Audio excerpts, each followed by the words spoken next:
আল্লাহুম্মা আমিন। লা ইলাহা ইল্লা আনতা সুবহানাক ইন্নী কুনতু মিনাজ জালিমিন। রব্বুল আলামিন, সাতক্ষীরা জেলার ভমরা এলাকার দিকে তাকাও। বাংলাদেশ ভারতের বহু মুসলমানেরা তোমার কোরআনের কথাগুলো আজকে চাতক পাখির মতো বসে শুনছিল। আল্লাহ তাআলা যতটুকু যোগ্যতা আমাকে তুমি ভিক্ষা দিয়েছো, আমি চেষ্টা চালিয়েছি ডেলিভারি দেওয়ার। এরা যাই শুনেছে প্রত্যেককেই তুমি আমাদের আমল করার তৌফিক দাও। এ বিশাল আয়োজনে তোমার যে বান্দা জনাব আব্দুস সবুর ভাই সহ এলাকার মানুষকে সাথে নিয়ে জান্নাতের বাগান সাজিয়েছে। আল্লাহ তাআলা কিয়ামত পর্যন্ত তুমি এ বাগানটা কবুল করে নাও। যে মাদ্রাসা এতিমখানার উদ্যোগে আজকের আয়োজন, এখানে যারা লেখাপড়া করে এদের মেধা স্মৃতি খুলে দাও। এই ভমরা এলাকায় যারা ব্যবসা বাণিজ্য করে আল্লাহ এদের ব্যবসা বাণিজ্যে বরকত দাও। যারা বসবাস করে আল্লাহ তুমি এদের জীবনের অপরাধগুলো মাফ করো, এদের অভাবগুলো তুমি দূর করে দাও। জনাব আব্দুস সবুর ভাইয়ের বাড়িতে এসেছিলাম, আল্লাহ বাড়ির ওপরে তোমার রহমত নাজিল করো।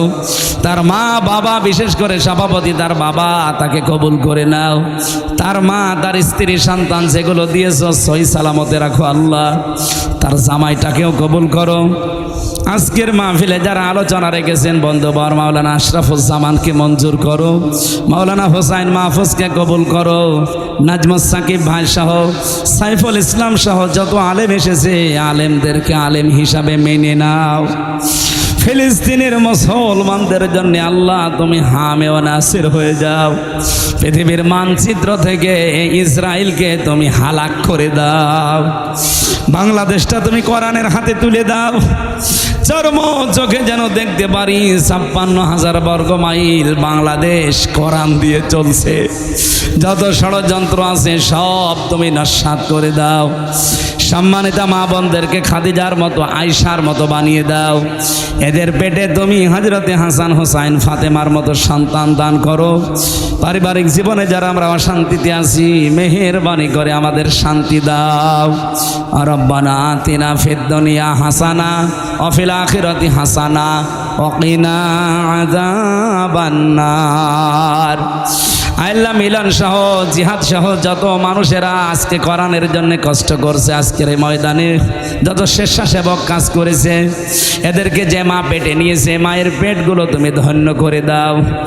প্রশাসনের যে ভাইরা আজকে শৃঙ্খলা বিভাগে কাজ করেছে আল্লাহ এই আনসার বাহিনীকেও মঞ্জুর করে নাও।